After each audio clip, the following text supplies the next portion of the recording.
talk about what an executive order can and can't do. First of all, an executive order is a directive issued by the President of the United States to federal agencies that carry the force of law, but are not actual laws or legislation. Here are some examples of what an executive order can do. They can direct federal agencies how to operate. They can enforce existing laws in a specific way. They can reallocate federal resources. They can set government policies. An executive order can be overturned by future presidents. Here's what an executive order can't do. An executive order can't create new laws. Only Congress can do that. An executive order cannot violate the Constitution or existing law.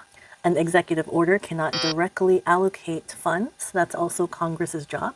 And executive orders can't apply to private citizens unless it's tied to federal enforcement.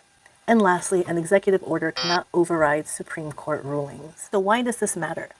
Executive orders can affect healthcare, nursing, and public health. So understanding them helps us advocate for ourselves and our patients better.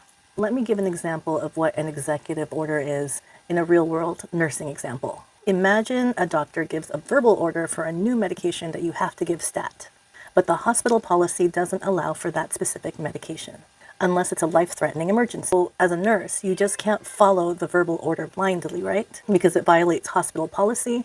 You need a proper written order, and if you give the med outside of the policy, you can be held accountable. Executive order is like a doctor's verbal order. It's a directive with authority, but it can't override existing laws or policy, just like an executive order can't override Congress or the Constitution.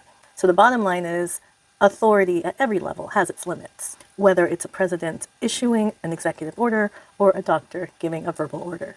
Want more real-world civics lessons like this? Follow me, CitizenNurse, on TikTok, Instagram, and YouTube.